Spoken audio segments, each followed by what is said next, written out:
Good afternoon. Thank you all for joining us today. I'm here today to talk about school plans for the fall. I'm joined by Dr. Dean Seidlinger, our state epidemiologist, Colt Gill, Director of the Department of Education, and Miriam Calderon, Early Learning System Director for the state of Oregon. I have to tell you, closing schools in the spring was one of the most difficult decisions I have made during the pandemic. It was in the early days, which feels like a lifetime ago. As COVID-19 continues to impact both our urban and rural communities, it's been clear that this school year will not look like any other school year. Over the past few months, I've often said that my decisions are based on the advice of medical experts and using science and data as my guide. And frankly, sometimes the data can point in several directions at the same time. Schools are a good example of that. As the American Academy of Pediatrics has stated, there is clear evidence that children receiving instruction and support in school is far better for them academically. It fosters our students' social and emotional well-being, their overall health, and often their physical safety. And I know that most parents agree. Parents also know that this is a highly contagious virus. And when there are lots of COVID-19 cases spreading in the community, then the likelihood that the virus will spread at schools also increases. That's why the American Academy of Pediatrics is also clear that only with low rates of disease and with adequate safeguards in place should schools return to in-person instruction. Both of these things are true. Good schools improve health, and we need to be cautious so that schools don't become places where the virus spreads. In early June, the Oregon Department of Education and the Oregon Health Authority provided schools and communities with comprehensive guidance to help planning for the fall. This guidance has provided every local school with a blueprint to implement clear health and safety protocols. It also provides the flexibility for schools to choose in-person instruction, comprehensive distance learning, or a hybrid approach. The plan each public district adopts for the coming school year is and remains a local decision. And yet, in the time since then, the virus has continued to spread, and we must follow clear public health metrics to know when and where it is safe for school to convene inside school buildings. That is what we are announcing today. Dr. Seidlinger will detail the circumstances under which school districts will be allowed to choose in-person or hybrid learning for their local communities. He will also outline the markers for the spread of the disease that will require schools to change gears and shift to comprehensive distance learning. These requirements will give our public schools, private schools, and communities the opportunity to make sound decisions based on the latest science and health data. These requirements also provide reasonable allowances for our smallest rural schools, as well as allowances for in-person instruction for specific populations of students, such as our younger grades. Studies show that younger students, particularly those in kindergarten through third grade, kids under 10 years old, have lower rates of illness and transmission than other children, older children, and adults. Providing nurturing, in-person relationships and learning to our youngest children is absolutely critical to developing the reading and language skills and social development necessary for their long-term success. Overall, these requirements align the recommendations from both public health experts and educators. A few notes on how we landed on these metrics. First, and as always, health and safety serve as our North Star. We are taking a cautious and careful approach that protects public health just as we have over the past 5 months in tackling this disease. Second, equity. Equity has to be at the forefront of our decision making. We know that our youngest children, our students of color, low-income students, and students experiencing disability have faced the greatest challenges accessing a high-quality education and in their learning and development. Many of our families have already faced disproportionate impacts since schools closed to in-person instruction and moved to distance learning. Let me be really clear. I am absolutely unwilling to lose an entire school year for any of our kids. A year that could be foundational to the lifelong opportunities for thousands of Oregon students. I will push, I will cajole, and I will demand nothing but excellence from our districts and our educators. But it is also incumbent on all of us, every community, to take every measure to slow the spread of this disease so that we can get our kids back into school as quickly as possible. We cannot let our kids down. These are truly all of our children. I certainly have confidence in our teachers, in our school staff, in our administrators, and in our district leaders. To help our school children achieve their dreams and to ensure that kids can access comprehensive distance learning, I'm releasing an additional $28 million to be distributed to public schools under my Emergency Education Relief Fund. This money may be used for mobile hotspots, computers and technology, online curriculum, and teacher training. Oregonians, we can do this. We can rise to the challenge. Thank you, and I'm now pleased to turn it over to Dr. Dean Seidlinger. Thank you, Governor Brown. I'm Dr. Dean Seidlinger, the State Health Officer and State Epidemiologist here in Oregon. No matter what age, students need to be safe and healthy in order to learn. Learning is a lifelong factor that's key to the individual's good health. Educators and school staff need to be safe and healthy to provide students the instruction, counseling, meals, athletics, and other supports that enrich their lives and prepare them to thrive as grown members of our communities. Parents and guardians need to have confidence that they will not have to risk their children's health for the sake of their learning, or their learning for the sake of their health by sending kids back to school. They need to know how schools are taking the right steps to reduce the risk a child could contract COVID-19 and bring the virus home to vulnerable members of their family, whether that's grandparents or other relatives with underlying medical conditions. The COVID-19 pandemic has confronted all of us with hard choices. For families, superintendents, and educators, public health officials, it's this question: how do we keep our students on track in their education while protecting them from COVID-19 and shielding the broader community from an increased risk of wider outbreaks when schools reopen? So here's what we see when we look at the evidence.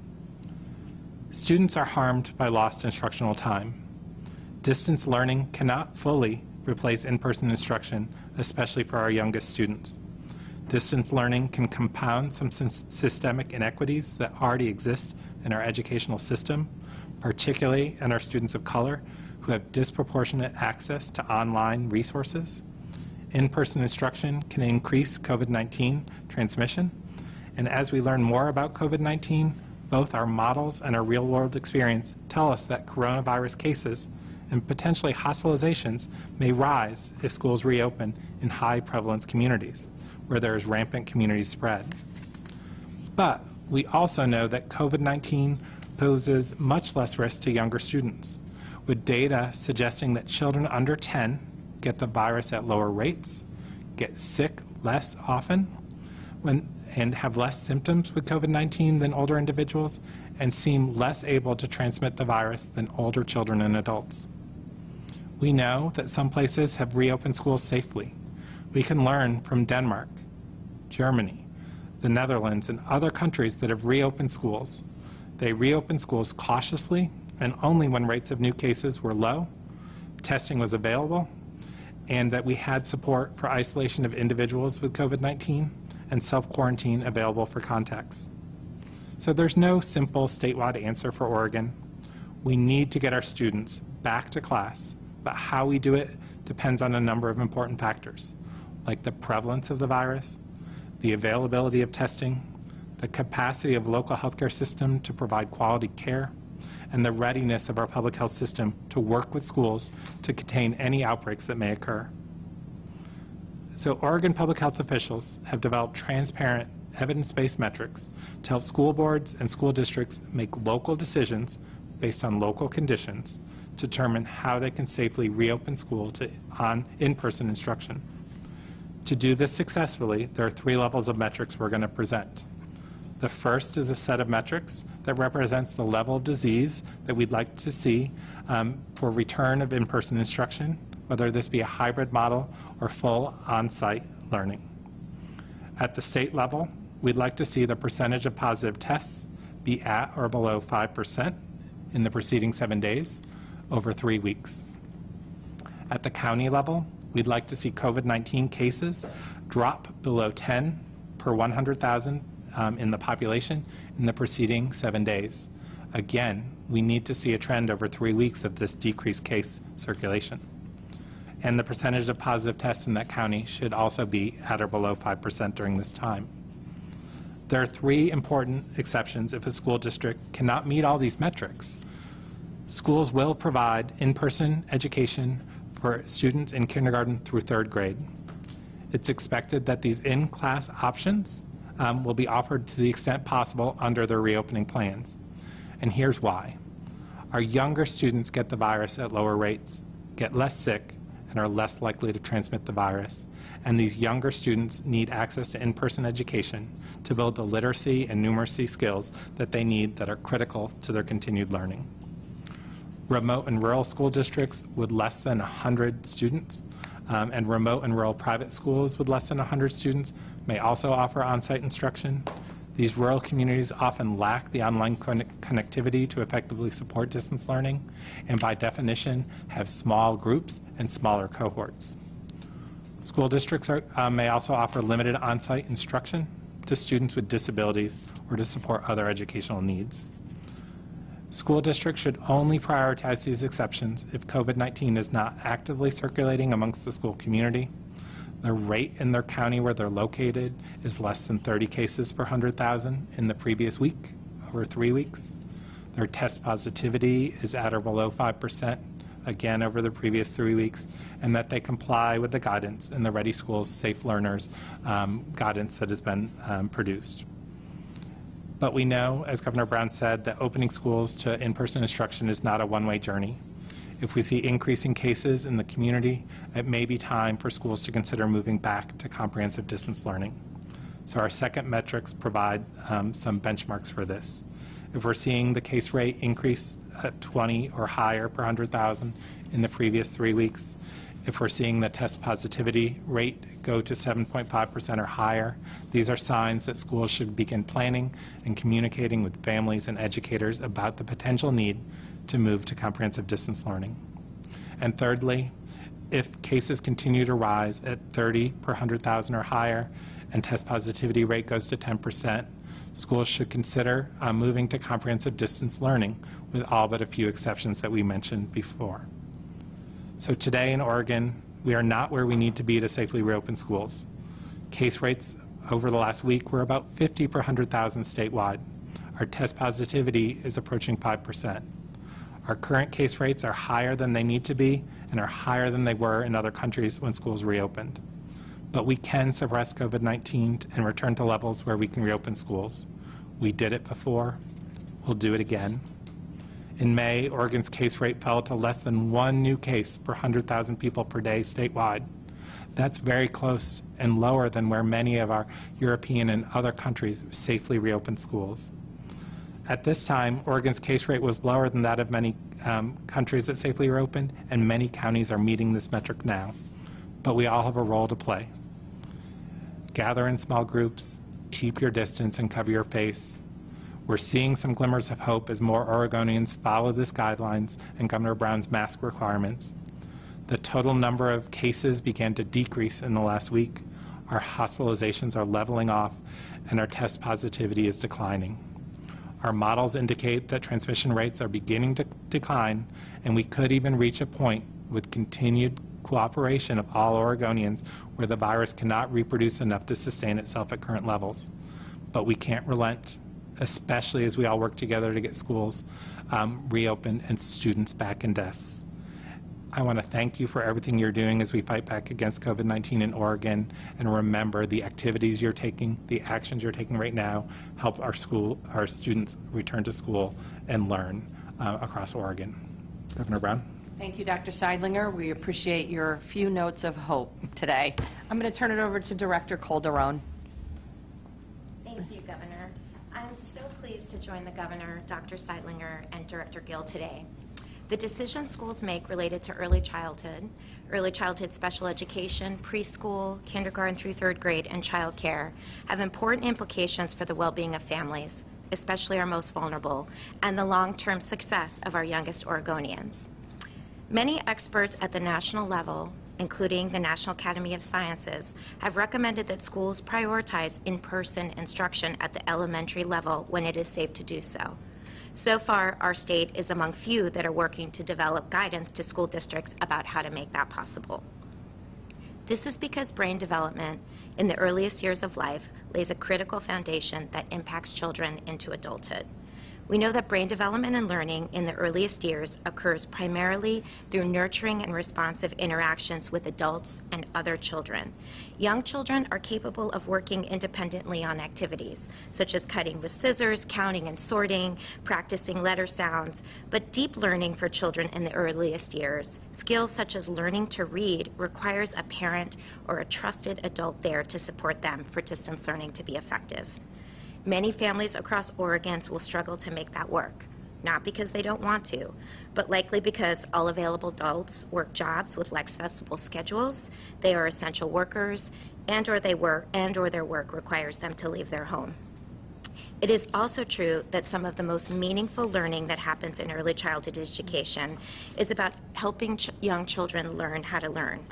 Early educators are skilled at creating opportunities for young children to learn to work in groups, take turns, learn to pay attention on purpose.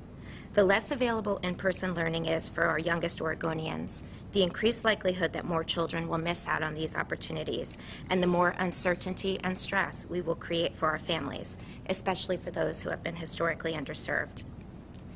Throughout this emergency, slightly more than half of child care facilities have stayed open to serve children and families in our state.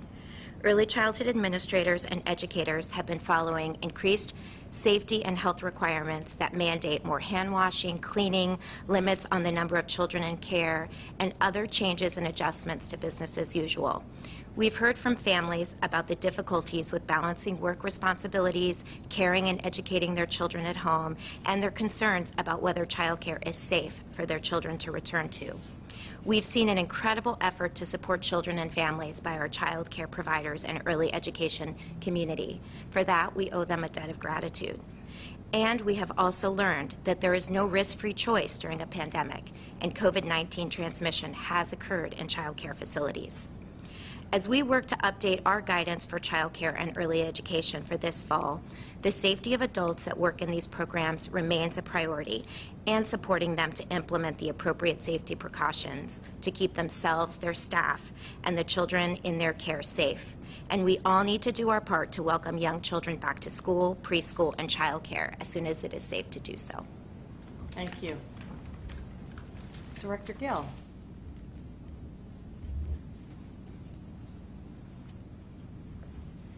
Thank you, Governor Brown. So I want to be really clear that our highest priority is to open our schools to in-person instruction for our students, and that we want each community to have the ability to do that as soon as we believe that they can provide safety and stability for our students, families, and the staff at each of our schools. We delivered the first version of our Ready Schools Safe Learner Guidance back on June 10th. And there are three important facts that I want to clarify in that guidance. The first is that at the time we released the guidance, we believed most schools in Oregon would open this fall to some form of in-person instruction. From the data that Dr. Seidlinger shared with you today, you could see that at the time, most of Oregon was in a place within that level of community spread that would have been safe to open schools. The guidance reflected that stance. This also makes it clear that Oregon can return to these same lower rates of community spread that we enjoyed at the end of May and in early June. We can do that by wearing our face coverings, by maintaining physical distancing, by hand washing, and by limiting the group sizes of our gatherings. Second, we noted in that guidance that we were about 3 months into our COVID-19 experience in Oregon at that time. And we'd been learning a lot each week of those 3 months about how to respond to COVID-19.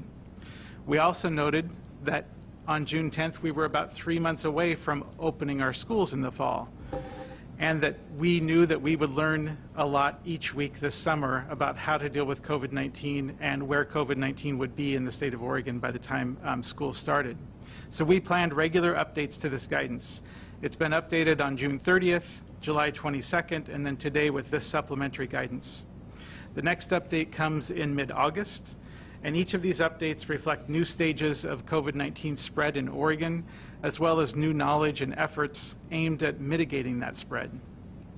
Finally, the guidance named that selecting an instructional model and opening to in-person instruction is a local school decision that should be based on a number of factors. First and foremost was local COVID-19 status.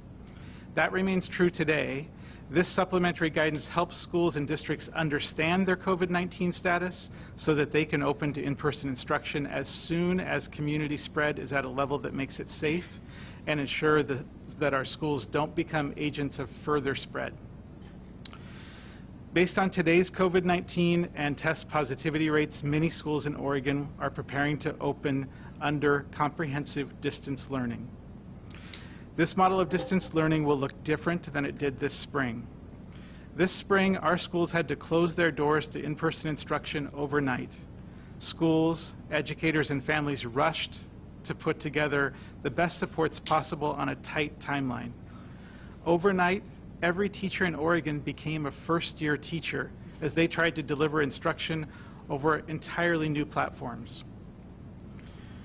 This fall's comprehensive distance learning guidance has rigorous requirements for teacher training, family engagement, a common platform for students in each school, daily engagement between the educators and the students, social, emotional, and mental health supports, access to quality grade-level curriculum, and assessment of student progress through Oregon's academic content standards.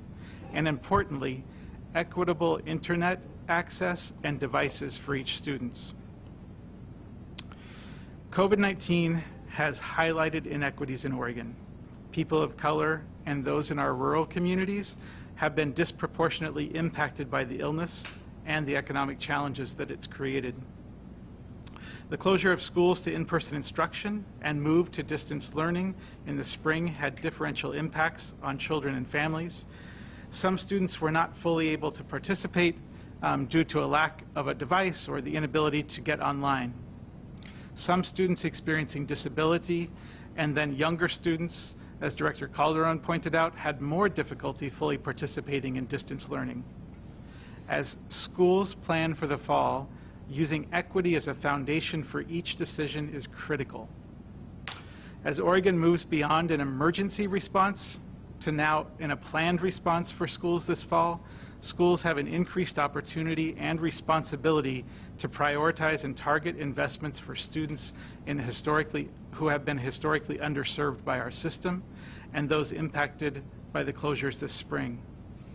Schools can now plan ahead for comprehensive distance learning and directly focus on closing persistent gaps and inequities while maintaining high expectations for students and staff.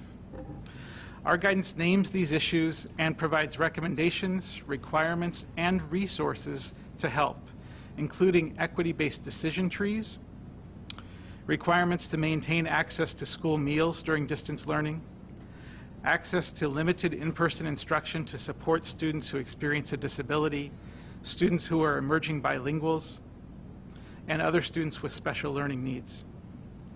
Also, provisions to provide in-person instruction for early literacy. And critically, state, business, and philanthropic partnerships to bring resources for technology into the hands of our students and educators. The $28 million in the CARES Act, the Governor's Fund, that Governor Brown talked about, will help ensure that we can provide more access and connectivity, that students and teachers have the devices they need to connect with one another from a distance. Digital content and curriculum will be up to par. Online learning management systems that will help students and their teachers connect with one another, and professional development for our teachers, as well as technology support for families. Partnerships with internet service providers and telecom can help provide Wi-Fi hotspots and more access, and donation programs from businesses will help get devices in the hands of our students. Our schools and educators will work hard to meet these needs and recognize and learn from the strengths of Oregon's students and families. We can do this well at a distance, but our collective goal is always to return to in-person instruction. We all, as Oregonians, have a part to play in that. Opening school to in-person instruction is not a one-way journey. If cases increase in local communities, schools will need to move back to comprehensive distance learning to further mitigate spread in that community. Widespread community commitment to physical distancing, to wearing your face coverings, to regular hand washing, and to limiting your group gatherings will help get us on a track to open our schools. The next 4 to 6 weeks can put us on that trajectory to opening schools to in-person instruction. This is what our students and families need, and we can all help achieve this goal. Thank you. Thank you.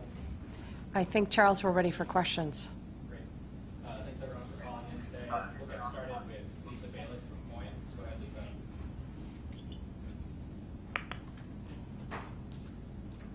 Lisa, are you there?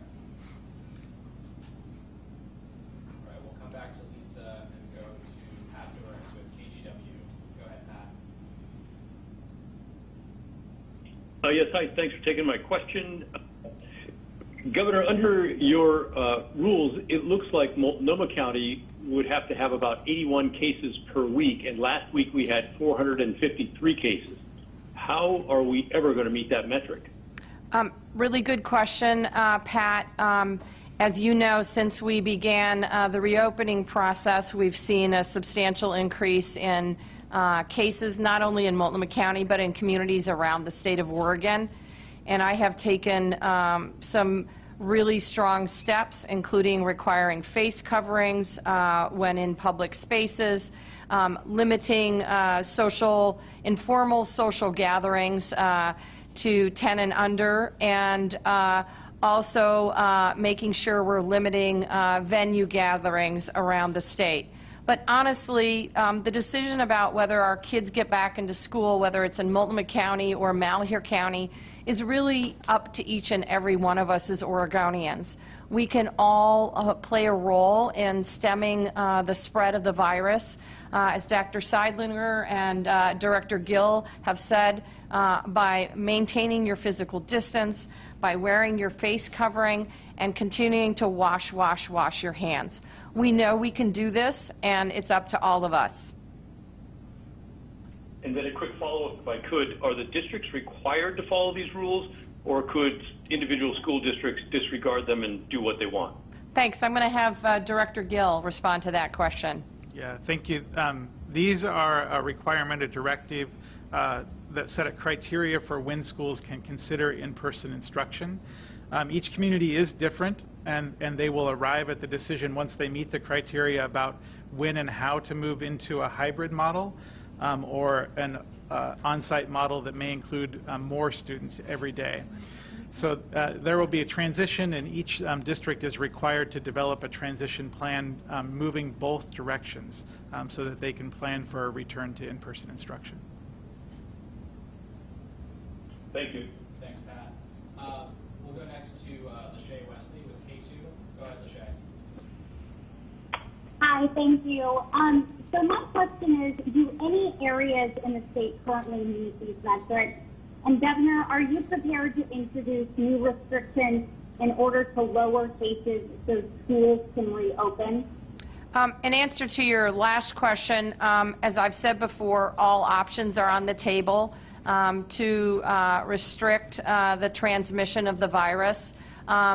But it is really in the hands of Oregonians, and I'm asking Oregonians to take this very, very seriously.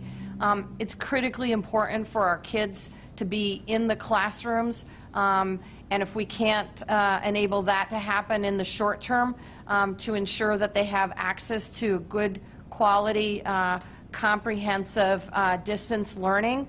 And I will be pushing our school districts and our educators across the state to make sure that every child, regardless of where they live or who they are, has access to a good quality education.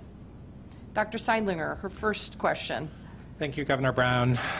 You know, while we are posting the data about the case rates per county and the percent positivities across counties so that individuals can look up and see where their communities stand. Right now, there's one county that would meet the criteria for reopening schools to in-person instruction, with the exception of our statewide positivity not being down for below 5% for 3 weeks.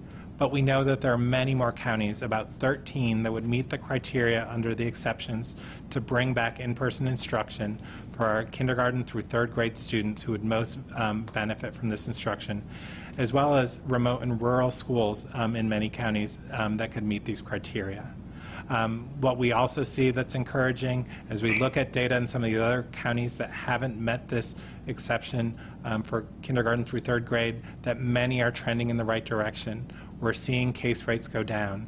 I will call out Lincoln and Union County, for example, that were hard hit by large outbreaks with community spread throughout the month of June and have continued because of statewide action implemented by Governor Brown and actions taken by local officials, our public health response to bring case rates down, and are approaching where they need to be to bring education back. So no, not everyone is there, but many counties will meet this metric for some of the most vulnerable students, and I look forward to public health partnering with them to successfully bring these schools safely back onto campus. Thanks, Lashag. We'll go next to Sarah Klein with the Associated Press. Go ahead, Sarah. Hi, I had a couple questions. I know you guys were talking about the metrics. I was wondering if there's been more talks about what will happen inside the school. If students do go back, will they be tested? Will they be temperature checked before they go through the doors? Anything like that? Thank you, Sarah.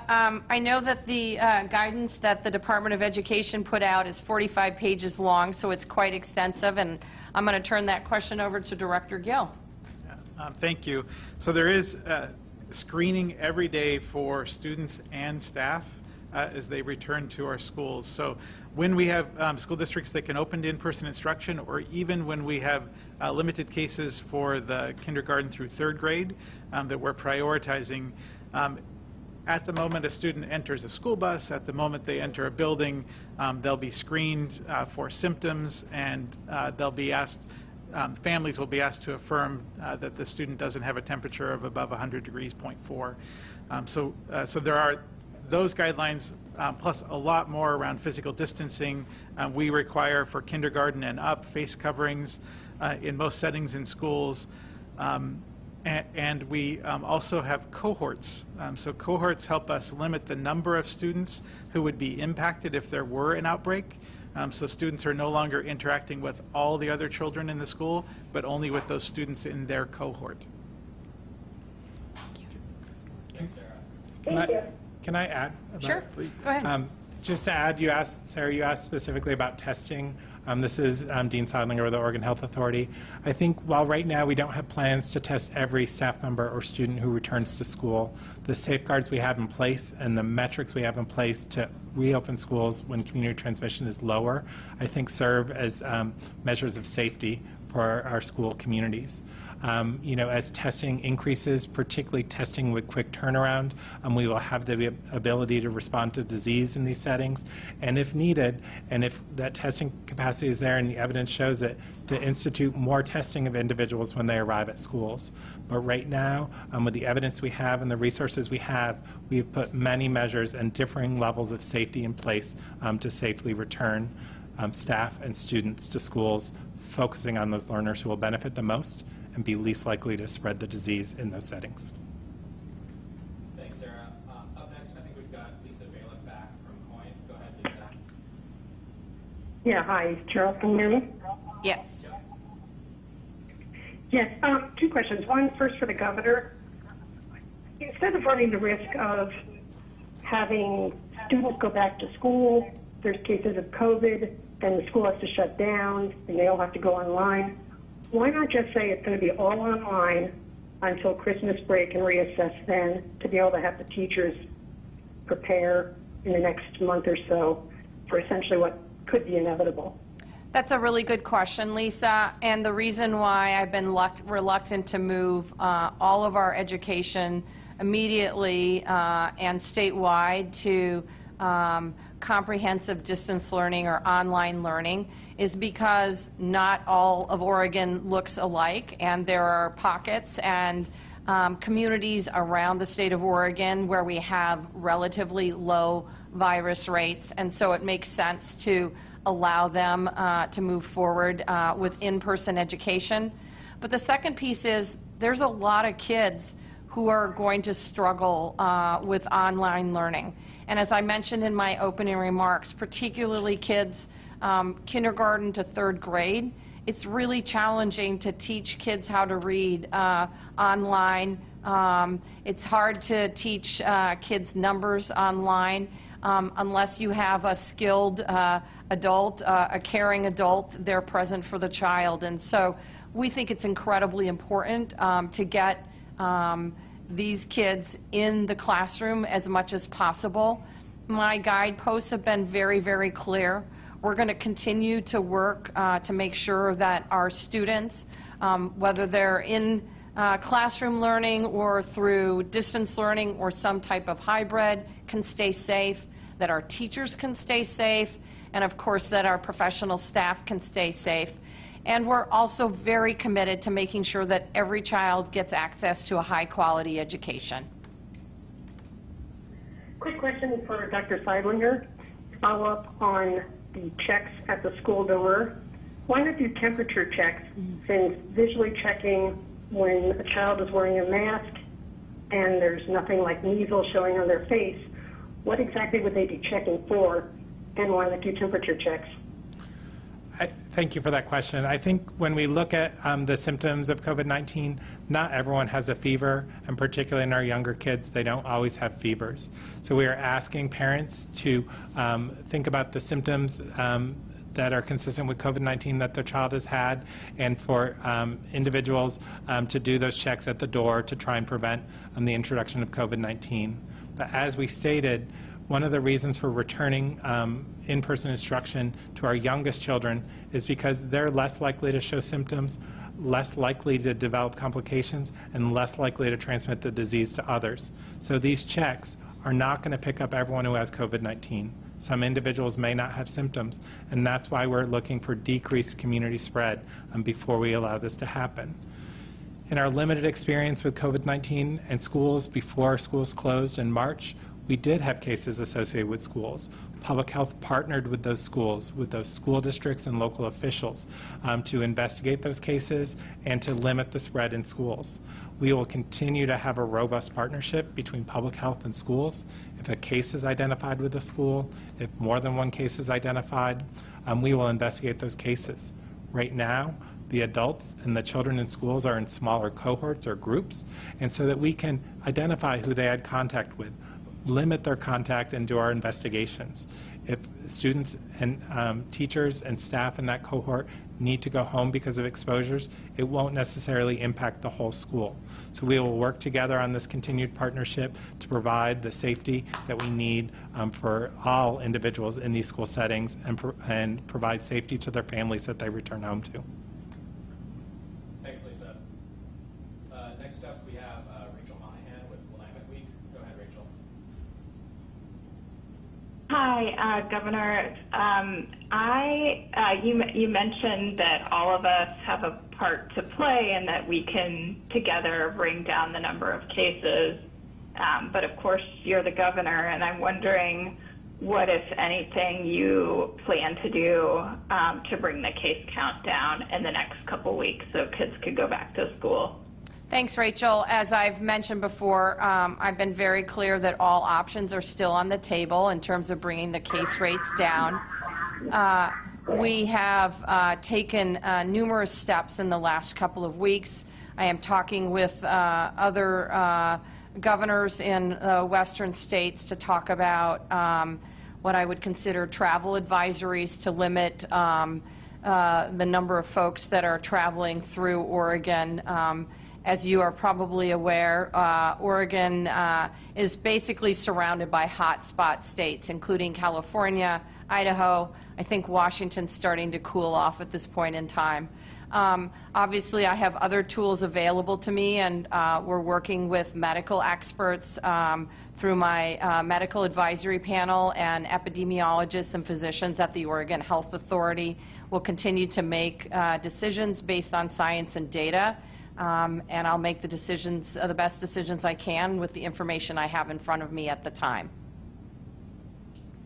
And quickly, do these criteria apply to private schools as well as public schools? Yes.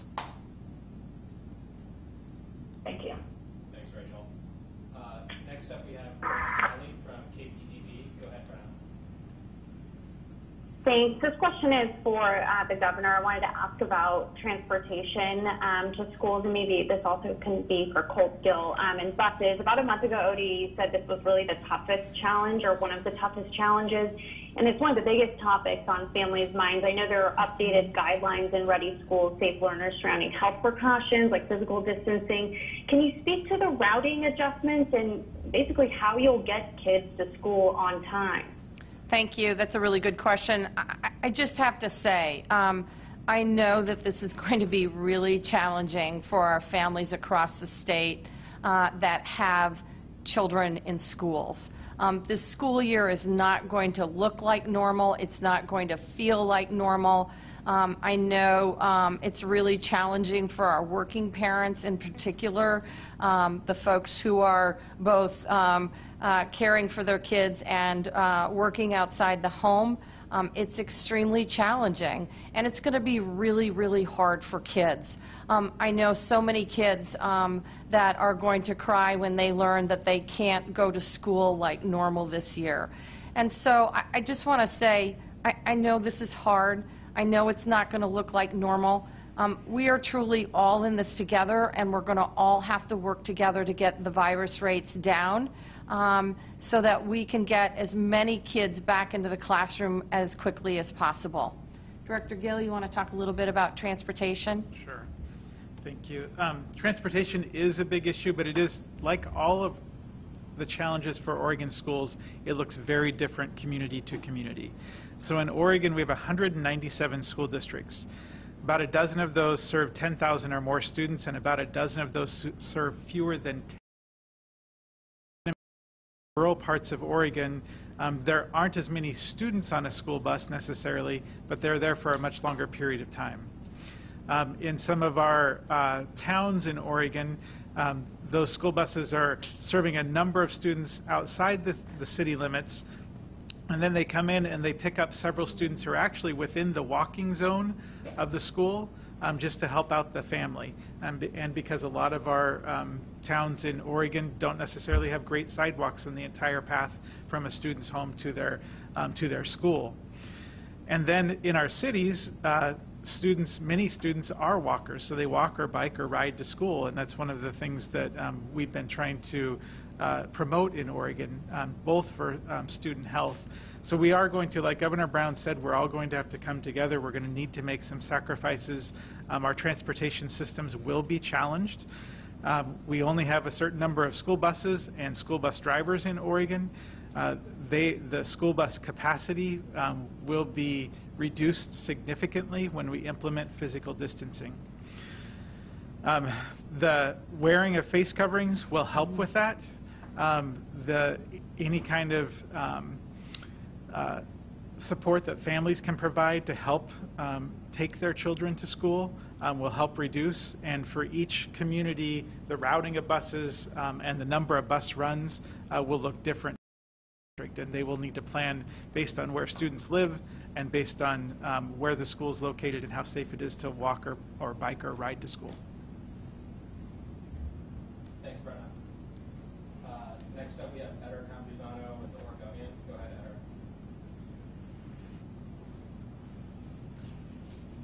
Eder. Hello, can everyone hear me? Yes. I am. Can you hear me now? Beautiful, Yes. beautiful. So we're wondering, what has this statewide positive test rate been in each of the 3 previous weeks currently? And could you tell us what the most recent time at which Oregon's rate was at 5% or lower for 3 consecutive weeks? Thank you, Eder. I'm going to turn that over to Dr. Seidlinger. Sorry to step on you, Governor. I thought that was totally coming fine. my way. When we look at the test positivity in Oregon, we've always had a fairly low test positivity. 3 weeks ago, it was close to 6%, and now it's down close to 5%. Our test positivity rate had been below 5% from the end of June, and that had started really at the beginning of April. So from April to the end of June, our test positivity rate was under 5%. We just recently came up above 5%, close to 6%, but again, we're trending back down. So I think that test positivity rate, if things continue the way they are, will continue to set our local communities up for successful reopening. And when we look at several counties, their test positivity rates meet that metric or going towards that metric. So I think we are in a good place right now with testing supplies and constraints that can always change. You know that we've had many conversations about testing and our inability sometimes to get reagents or swabs or pipette tips. So we'll continue to do everything we can to bring those resources to Oregon so we can get test results back to clinicians, back to public health in a timely fashion. Okay, and I wanted to actually also follow up on something you said earlier about, the school-specific, not outbreaks per se, but cases that were found in schools. I remember, having those first confirmed cases be, say, at a school in Lake Oswego, one in Hillsborough, and I'm wondering that under your guidelines here, if one school building, per se, were to account for a certain percentage of positive cases in a county, would you have a different, I guess, approach to addressing that at that particular school building versus having those measures move out to the rest of the county that that particular building is in, or, is that a contingency that you are at all entertaining? Yeah, so thank you for that question. I think, when we respond to cases of COVID-19 in Oregon, each situation is a little different. But let's talk about our response to COVID-19 in schools in Oregon. Every case of COVID-19 that's associated with a school will come to our public health attention. When we see 2 or more cases, we will work aggressively to find out who may have been exposed within the community, within households, and in particular within schools. That's one of the reasons why our Ready Schools Safe Learners guidance has really strong measures in there about limiting the size of groups that can gather or the cohort size. So if we see an adult staff member in school or a child who's attended school while they were potentially infectious, we'll work within that cohort size to identify who may have been exposed and to take appropriate public health actions to isolate those individuals who are sick or test positive and quarantine others who've had close contact. If we see that there's been exposure or even spread to other cohorts within that building, we would take additional actions for those other cohorts and may work on school-wide actions depending on the spread. Public health is used to working with our schools. They do it year-round for gastrointestinal illness and other respiratory illnesses. That partnership certainly increases every flu season as we identify cases associated with school. And while COVID-19 is a novel virus and seems to have more complications in particular subsets, those with underlying conditions and older adults, we can deal with this virus with many of the same tools we already have. Those plans were in place before COVID-19. Those plans have been enhanced with the Ready Schools, Safe Learners, and we are currently developing increased guidance on how we respond to each case and each outbreak in schools to provide safety to the school community and the households they go back to. Thanks, Senator.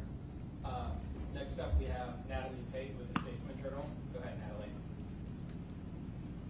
Hi. Governor, you mentioned earlier that this does apply to both private and public schools. Can you clarify explicitly how this affects schools at youth correctional facilities and other specialty schools like the Shema Native American boarding school in Salem? Thank you. I'm going to turn that over to Director Gill. Thank you, Natalie. So make sure I state this clearly. So the metrics that we're using at the county level remove the case counts for correctional facilities and detention facilities. So we're not including those in the community spread counts. And that's basically, and Dr. Seidlinger can speak to this more clearly, but that's basically because there hasn't been a tendency in Oregon for those to spread into the broader community. So there are clearly staff that move in and out of the facilities, but that hasn't caused community spread in Oregon.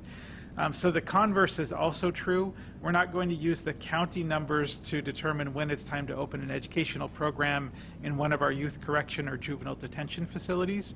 We will use the case counts within the facility itself, and when that facility is safe for staff to re-enter, we want to include in-person instruction in those facilities. The guidance does apply to all of our private schools and public schools. We have boarding schools that are both private and public in Oregon, and it applies to them as well. There are more complexities with boarding schools as some of our students come from outside the state, come from outside the country, and closing down to in-person instruction in an emergency situation we found was challenging in the spring and could continue to be challenging this fall or through the school year. So we will work closely with each of those schools to ensure that there's a smooth transition if they have to move away from in-person instruction to distance learning. Thank you. Dr. Seidlinger, do you want to add? Thank you, Governor Brown, Director Gill. I think just to build on what Director Gill said, right now we are presenting the raw rates of cases in counties, but we know from previous experience our correctional facility outbreaks don't have significant spillover into community spread. So when we notice that counties are getting close to meeting the metrics for exceptions for K-3 students to come back, or for the full metrics to bring students back on campus, and if they're experiencing an outbreak in a correctional facility, we can remove those cases and recalculate the rate, because we want to set those schools up for success. And if the cases in the community aren't going to contribute to community spread or be at risk for spreading into the school, we don't want to count that against those students and those teachers who want to get back to school. The same thing if we see a limited outbreak in another setting that's contained. Again, we don't want to hold that against those schools as they try to reopen, so we will take those cases out and recalculate the rates. We want to reopen schools to in-person instruction safely, and we don't want to put hindrances in place that could stop that from happening. Thanks, Natalie. We have time for just a few more questions, so I'm going to go next to Lauren and Reddy with KVAL. Go ahead, Lauren. Hi, thank you so much. Two questions. One about getting kids to keep masks on, the other Oregon graduation rate. So first off, what are the guidelines, if any, for teachers to get kids to understand to keep their masks on, to social distance when we look at these K through third graders? Thanks, Lauren. Two things. I want to respond to the face coverings, and again, saying to parents and grandparents, aunts and uncles, people who are helping care for all of our children in the state. The reason why we issued the face covering policy when we did is we wanted to get our students prepared and ready to be wearing face coverings if they live in a district where they can go back to school. And so We think it's really important for parents to be working with their medical health professionals, make sure they're doing it right, make sure the mask fits and all that good stuff. So should the school doors open, kids are going to be really ready and wearing their face coverings. In terms of graduation rates, Lauren, I wasn't sure what your question was. Right. If it's been the state goal to improve the Oregon graduation rate, can that be achieved with hybrid, with distance learning as we look to this, like you're saying, this unnormal new normal? Thank you, Lauren. My goal as governor is to make sure that every student graduates from high school with a plan for their future and the tools to be able to achieve, to succeed in this very global economy. We have made really solid strides forward in the last handful of years. Obviously, more work to do before we achieve that goal, that vision. And obviously, having the global pandemic, having the presence of COVID-19 in our communities around the state is going to be really challenging for a number of high school students. I do want to say thank you. I've had a couple of high school students on our Healthy Schools Reopening Council, and they have been extremely articulate, very passionate about the importance of in-person learning for many of their classmates, their friends, their colleagues. They understand that it's not just what you read in a book, what you learn from your teacher, but it's the socialization, it's the hands-on learning in a career and technical ed class that's critically important for many students across the state. I don't know, Director Gill, if you want to add anything to that? Yeah, I do, if there's time. To both of those, the face coverings, Governor Brown is exactly correct. So the more that families can practice with their children right now to help children feel comfortable wearing a face covering, wearing it for longer periods of time, each day as we get closer to opening a school to in-person instruction is really helpful. But outside of that, I would just want to share that our educators in our schools are experts at teaching routines to students. They do this all the time. So when students come to school, lining up is not a routine for them. Going down the hallway, walking is not a routine. Having a bathroom pass is not a routine that people typically have at home. So our schools and our educators know how to teach new routines to students and will help them get comfortable with it, and it will become normalized in that school setting. So I don't anticipate significant issues with the face coverings. I think our students will learn to understand why it is that they're wearing them, and it will just be a practice that is normal at schools when school comes around in the fall. And then as to the our goals around graduation rates, our graduation rates have increased significantly over the last 5 years, and my hope is that they continue to do so. I know that our educators at schools and our superintendents and school board members have all been driven around this goal to continually improve Oregon's graduation outcomes. These new challenges we have in how we deliver instruction will be challenging for us, but I know that our school districts have been working through the summer since before we even delivered the first set of guidance on June 10th to think about how they can provide professional learning for the teachers so that they understand how they can deliver in these new settings. We're going to be working with the State Board of Education this fall to allow for additional teacher professional learning time. In our instructional time requirements, we allow for 30 minutes of instructional or professional learning time, 30 hours of professional learning time a year for our teachers right now, and we're hoping to triple that so that we can ensure that our teachers are ready to teach under these new circumstances. Thank you. Thanks, Lauren. We're a little over time. We have time for just one more question, so we're going to go to Kaylee Turney with the Medford Mail Tribune. Go ahead, Kaylee. Hi, thanks. I was curious whether a school that may not be able to reopen for in-person learning will be prohibited from participating in athletics come this fall. Dr. Seidlinger. Thank you for that question. I know as important as returning to in-person education is critical to our families, participation in athletics is also critical. You know, that's one of the most popular topics I get in my email inbox with parents wanting to return to playing sports. What we have in place in Oregon is guidance that can allow that to safely happen. For most of our counties in Phase 2, they're able to do recreational activities for all non-contact sports at a smaller gathering size. There are some particular restrictions in Phase 1 counties that we have not moved forward because we've seen increased spread throughout the state and haven't added those additional activities. But we're refining our recreational sports guidance specific to K-12 so that we can have guidance to provide to schools as they reopen. We know OSAA, their counterparts in Washington, California, and other states have put out guidance around delaying some sports, and we certainly take that into account. What we want to do is get kids back to being active and playing competitive sports where it's safe. We know that right now we have some guidance in place to practice to scrimmage in all but contact sports, that it will likely be some time before we write guidance to safely return kids to contact sports.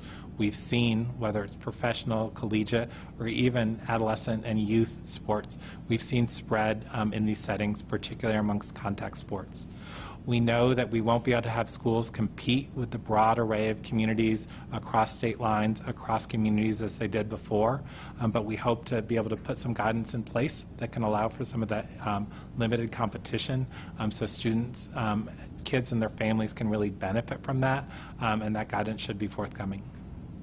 I'll just close with Kaylee. My heart goes out to all the high school students who were working towards that letter or working on a team to achieve a championship this year.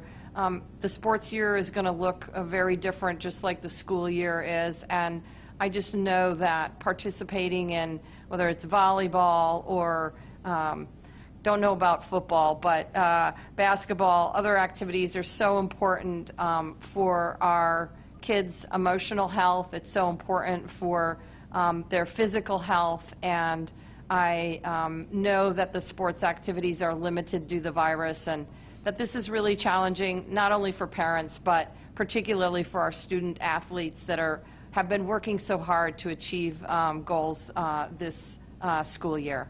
So with that, I will just close by encouraging Oregonians to help participate in getting the virus rates down by watching your physical distance, wearing your face covering, and of course washing your hands. I would certainly ask folks to keep their informal social gatherings way down to limit the spread, and of course to watch out for your family, your friends, and your community members. Thanks so much.